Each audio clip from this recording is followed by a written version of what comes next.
Hello everyone, Loremaster of Sotek here, and you know what time it is.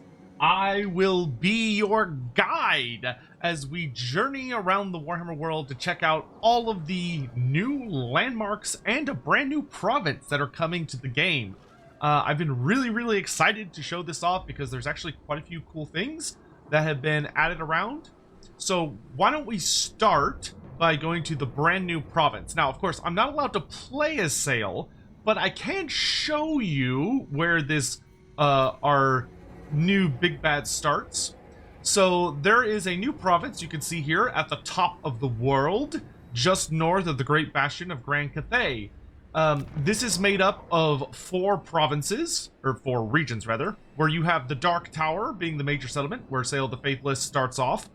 You also have the minor settlements of Broken Mount, Desolation Ridge, and Rotten Stone. So it's a very nice, solid, new four region area at the top of the world, which is really exciting.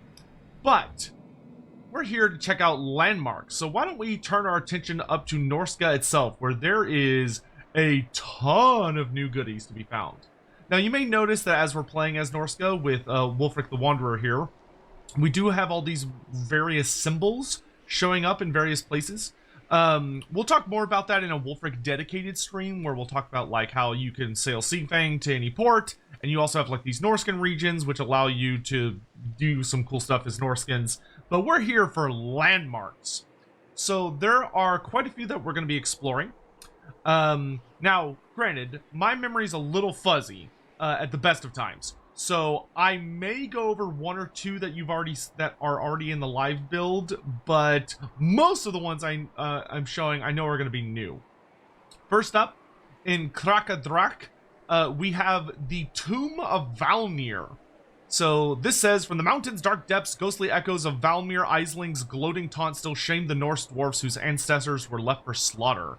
If you take this and build it up, it gives you 50 income per turn, 5 armor for all Marauder units, 5 melee attack for fighting dwarfs faction-wide, the armor is also faction-wide, and unyielding assault for all units when fighting against dwarfs. If you are intending to fight dwarfs, this is a must-have. This is a really good landmark that just curb stomps the Dawi. A little further south in Skjolstraken, we have, of course, the Hall of Urslo, because this is very nearby to where the Hall of Urslo is and where the Bearmen come from.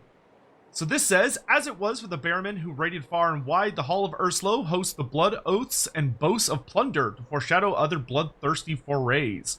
This gives you 10% extra income from raiding, faction-wide, pretty nice.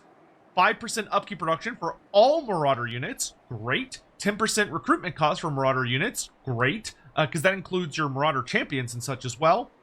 -1 global recruitment duration for Marauder Bearman units, and perfect vigor for all Bearman units rank 7 and above. So a pretty fantastic building, especially if you're going for like more thematic armies, or you're building a lord around different kinds of units. Bearmen make for a really excellent mid-tier unit, and getting them up to high ranks isn't too difficult if you're playing your cards right.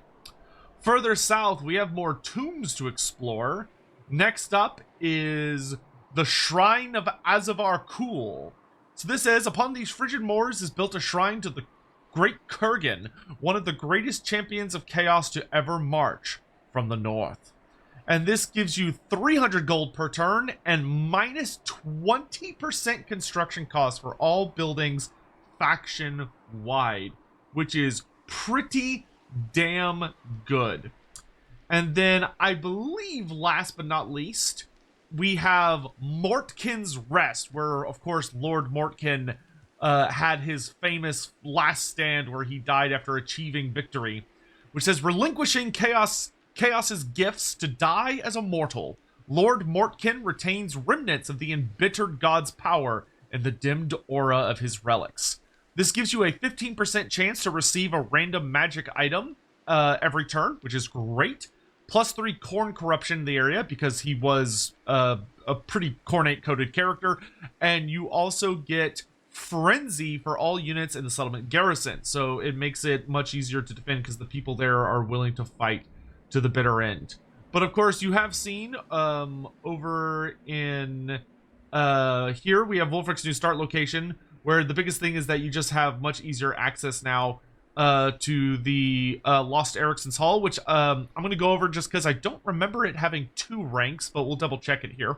So we have Lost Ericsson's Longhouse. Thanks to the established outpost of Skeggi, many warbands have sailed from Norsca to Lustria, eager to enrich themselves on ancient treasures, which gives you 15 wine resource production, plus 5 control for that area, plus 1 Lord recruit rank faction-wide, plus 5% casualty replenishment in the province, plus 2 recruit rank for all units hired in this province, plus 1 local recruitment capacity, and gives a garrison of 1 Marauder champion, and unlocks recruitment of Marauders, Marauder Bearmen, Marauder Hunters, and Marauder Hunters with Javelins. So this is a really nice early building to get with Wulfrik if you intend on allowing him to plunder Lustria.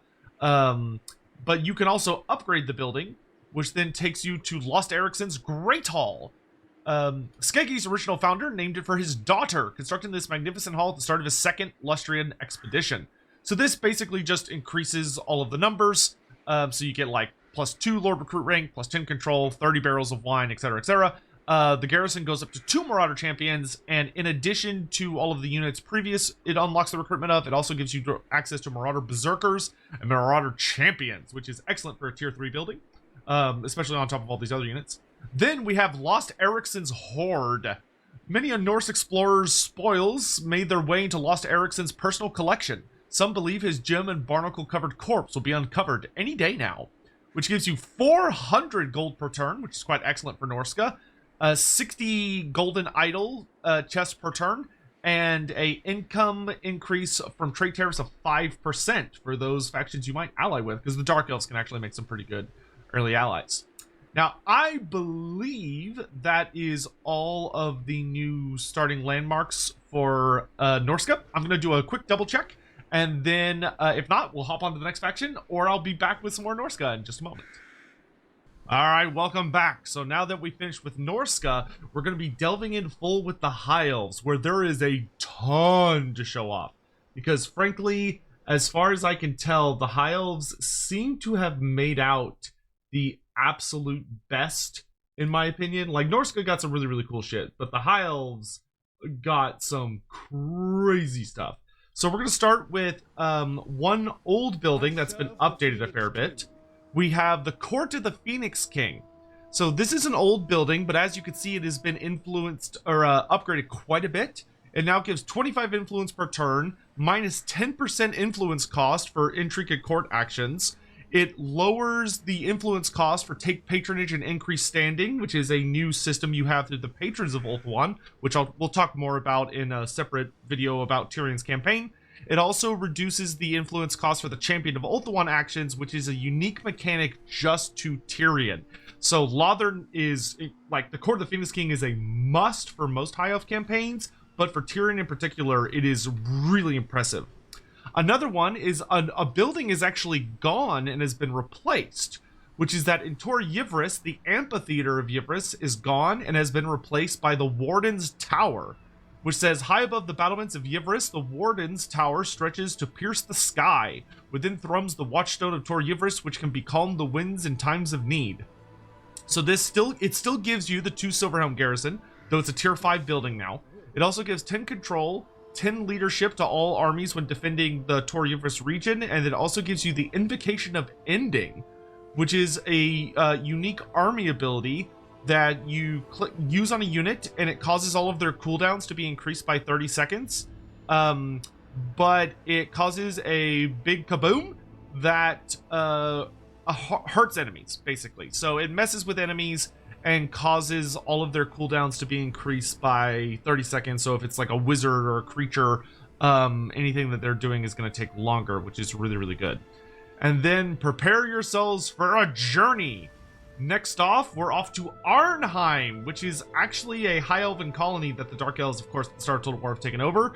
But it has a brand new landmark in it, which is really cool, which is the Walls of Arnheim. Time and again, raised and rebuilt, the citadel endures upon the merciless Arnheim promontory, a campaign bastion of watchpoint against Druchii incursions. This gives you minus 10 relations with all Dark Elves, plus 300 defensive supplies to all provinces faction-wide, plus 1 global recruitment capacity, +5 melee attack when fighting against Dark Elves faction-wide. When built in a colony, which you may go, what the hell is a colony? And the answer is, if you are basically a elf. Or if you're playing as Sea Lord Island, actually. So if Sea Lord Island builds a colony here, he gets a unique gimmick. But that's only available. So the Sea Patrol Outpost and the colony thing, those are for Sea Lord Island only. And then you also get a garrison of Tirnoch chariots. From there, we head further to the south, where our attention is drawn to the Star Tower. So this, of course, was Teclis's start location back in the day. But now it has a brand new landmark to encourage you High Elves to pay a visit. We have the Glittering Pits. Sartosan ruffians scoff at the alabaster steeple that thrusts above the Sargoso of Rot, unwitting of the wealth drawn from the mangroves. This gives you 300 gold per turn, 40 sacks of gemstone, 10 chests of carved obsidian per turn, minus 5% upkeep for all dragons, and then gives further unique buffs for Sea Lord Island. Next, we turn our attention over to even further west, where on the Great Turtle Isle, we find the Turtle Isle Shrines. Even the Aesir, a race of memory and tradition beyond the ken of mortals, make pilgrimage here by rote, their reasons blurred by the vast passage of time. This one is so good. -5 cooldown to all of the shared rights for all High Elves. So every one of the High Elf factions has some unique rights. Well, I think Tyrion and Teclis might share all of theirs, but all the other High Elf factions share the Ashuran, Hoeth, and Isha rights. So this one reduces all of their cooldowns by 5, which is very good. Also has more buffs for Sea Lord Island, and then gives you a garrison of Phoenix Guard. Next up, you won't believe it, we're going to another port, where we arrive at the Citadel of Dusk, where we have the Hidden Anchorage. In rings of flawless order are the Aesir moored, even within the gloam of the sea cavern, ever watchful against Druki corsairs.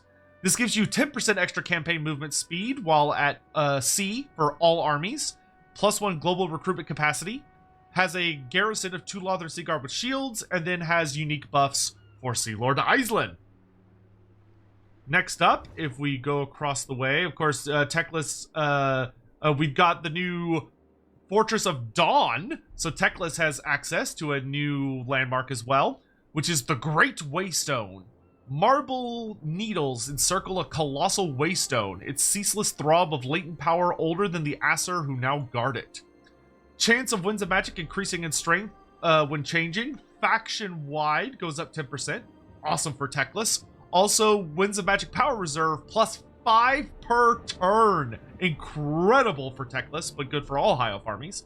You also get a garrison of Swordmasters of Hoeth, and then your unique buffs for Sea Lord Island.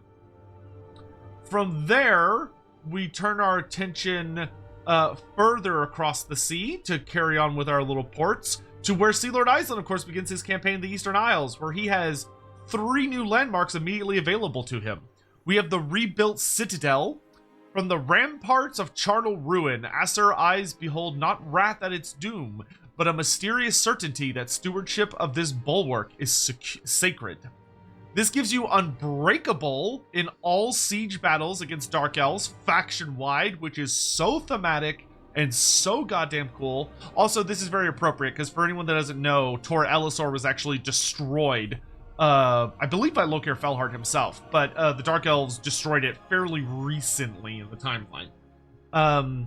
It also gives you 2 Lothern Seaguard with shields as a garrison, and then Sea Lord Island gets his unique buffs here.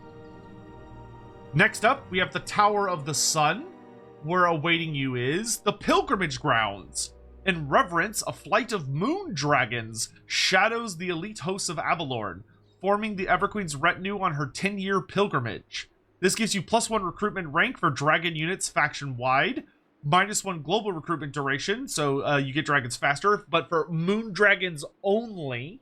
Then it gives you a garrison of a moon dragon and unlocks the recruitment of a moon dragon at tier 3. So this, if you're playing Sea Lord Island, allows you to get moon dragons really, really fast, but it's also a really nice building for Prince Emmerich, who's actually not far north of here. finally, at the Tower of Stars, we have the Loremaster's Watch. Beneath the Tower of Stars, far from Ulthuan and kindred lands, the gleaming hosts are consecrated by the Loremasters of Hoeth. This unlocks recruitment of Loremasters of Hoeth from a tier 3 building, +1 capacity to Loremasters of Hoeth, -5% cooldown to all spells faction-wide, plus 20% spell resistance for all spearmen faction-wide, Sea Lord Island's unique buffs, and then gives you a garrison of Swordmasters of Hoeth. Now, also say hello to this new faction, which is the United Maritime Patrol. Very British sounding, isn't it? There is one last stop, though, on our High Elf journey, which I think could be particularly fun and exciting for High Elf players who like to roleplay some big vengeance, which is that in Karazakarak, you can now get access to the Breached Vault of Everpeak. Wrought of gold and gems from the 10 Kingdoms, here the reclaimed Phoenix Crown bears solace, yet also the bitterness of prideful errors past. +5 influence per turn, +3 control faction-wide, -50 diplomacy with all dwarfs, +5 Lord Recruit rank faction-wide, +10 leadership faction-wide, and a garrison of 1 Phoenix Guard. So yeah, the High Elves have quite a few cool things to look forward to as they go on their world-conquering escapade. I mean, Ulthuan itself is just busy. It is so busy. There's a lot of great things to be had here, and I hope you're all looking forward to that. But now it's time to end with something more delectable.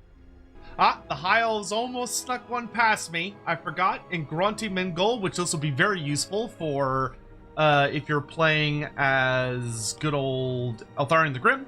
You have the War-worn Stronghold, which states, a cruel history of poisoned tarns and felled forests marks these bleak forests. These bleak fortresses, bleh, a reminder of a riven oath of friendship, which gives you -15 diplomacy with dwarfs, +20 armor-piercing damage versus dwarfs faction-wide, +5 armor faction-wide, so you do get a nice bonus even if you're not fighting dwarfs, 1 Silverhelm garrison, and then unique bonuses for Sea Lord Island. And welcome back for the final titillating peek at all of the new landmarks that you're going to find. We are, of course, here with Nakari, and we'll be looking around at what's added. Now, I will confess, Slaanesh by far has gotten the least new landmarks, though there are technically quite a few. One of them is just kind of repeated over and over and over, and you'll see what I'm talking about in a second. But let's start off with the least interesting ones, and then we'll go from there. So over in Arnheim, you have a new landmark called the Defiled Elven Colony, where it says, where marble plazas once gleamed and spires once shone with resplendence, the Dark Prince's supplicants cavort and revel among silken banners of excess. This gives you +5 Slaanesh corruption to that area, +2% income from ports faction-wide, 2% speed when fighting against High Elves faction-wide, and 5% higher seduction budget faction-wide. Now, the thing about the Defiled Elven Colony is that there are a ton of them. So there's one in Arnheim, there's one in the Star Tower, there's one in the Turtle Isles, there's one in the Citadel of Dusk, there's one at the Fortress of Dawn, there's one at Tor Elisor, and the Tower of Stars, and the Tower of the Sun. There's, like, they are anywhere where there is an Elven Colony symbol that's a port. There's one at frickin' Grunty Mingol. So all of those locations have the same exact building, and they do stack. So it's a good way to increase your income with ports. So if you get all of them, I think there's around 10, you can get a pretty serious upgrade to your port income. And it also can vastly increase your seduction budget faction-wide, which is really, really nice for various Slaanesh factions. However, there are a couple of new buildings that are worth looking at. So one thing is that if you journey to the north and turn your attention to Grond, you can find a brand new building here called the Temple of Desires that says, the pain of the unanointed transmutes into empowering rapture. The pleasure of mortal desires transmutes into dark ecstasies. This building gives you 400 gold per turn, excellent, minus 5% upkeep for all mortal Slaanesh units. Fantastic. Minus 10% recruitment cost for all mortal Slaanesh units faction-wide. Great. And unlocks Druki Anointed, and also increases their rank by 2 and capacity by 2. This is an excellent building. Now, you may look at this and go, oh, that's really, really far away, especially from, like, Dakala, who starts way over in Cathay. But it's actually not that bad, because with Dakala, if you simply use the sea lanes, so if you head east from Dakala's location, and you go to the sea lanes, you can actually pop into one of them, and that will pop you out over here-ish, and then you could start to make your journey north if you're so inclined to go after this location. Actually, in fact, what you could do is it'll pop you out, I think, here-ish, and then you could head north as Dakala into the Underworld Sea Lane, which will pop you out up here, which then will allow you to get to Gron. So, especially for Dakala, this is a really good building, but it's good for any of the Slaanesh characters, but it's very good for Dakala. So you can grab it quite quickly if you're so inclined by using those shortcuts. However, there are 2 others, I think. No, maybe 1 other. The next one, and this one's a biggie, is that Nakari gets rewarded for going south and reimagining his conquest of the Gaian Vale, just like he did during the Cataclysm when he killed the Everqueen of that era. And here we have the Desecrated Vale, which states, scattered runes lie on shattered crystal still radiating with Ulthuan's magic, but twisted to infuse demonic ichor rather than suppress it. This gives you 400 gold per turn, plus 10% chance for destroyed demons of Slaanesh to resurrect after battle, faction-wide. Awesome. And 50% reduction on seduction cost for all High Elves. That is pretty damn good. But for Slaanesh, that's sadly it. I will triple check just to be sure, but I believe it's just those 3 buildings, with the Elven Colony one being a repeatable one that shows up, I want to say about 10 times, scattered around the world. But so the Dark Elf, or the Slaanesh, got out a little lighter, but you do have some kind of nice impactful buildings, and granted, Slaanesh is less about building grand landmarks than most other factions. And I looked all throughout Lustria and everything, and didn't really see too much else. But hopefully that was at least a little satisfying for your curiosity. I'm now going to do like a final check, but we'll probably insert that a little earlier in the video if I find anything. But I will say, let me know what you think. I think there's actually a lot of really good ones. I think the High Elves come out the strongest by far. Like, the High Elves have an incredible amount of new landmarks that actually make taking all of the various scattered locations. Oh, wait, no, there's one more. I was like, no, there's one more somewhere. In the Kingsglade. In the Kingsglade, you can now find Serienvel's stage, which says, Serienvel's tragedy feeds the ground of this accursed clearing as echoes of demonic shrieking bind the Dark Prince's hosts in fervent unity. This gives you immunity to all Athel Lauren attrition, plus 15% success ambush defense chance for all armies, and 5% missile resistance for all armies. And this basically represents you conquering the Dreaming Wood as Slaanesh, which is pretty dang nice. That was the last one I was trying to remember. So there are 4 new landmarks for Slaanesh, with one of them being repeatable and showing up in like every single damn colony on the face of the earth. So that is all of them. That was just the one I was struggling to remember. Do let me know what you think. I will, of course, be making lots more videos about all the various things. In fact, I might tack something on to the end of this video where I think I might go through all the resource buildings, because I believe those have changed. But I'm going to double check to make sure that's the case before I waste y'all's time with that. So either the video is about to end here, in which case have a lovely day, and do let me know your thoughts on all the new landmarks down below, or I'm about to jump into, actually, I'll just make it its own video. If I need to, I'll just make it its own video. That's fine. So thank you all for watching. I'll talk to you next time. Goodbye.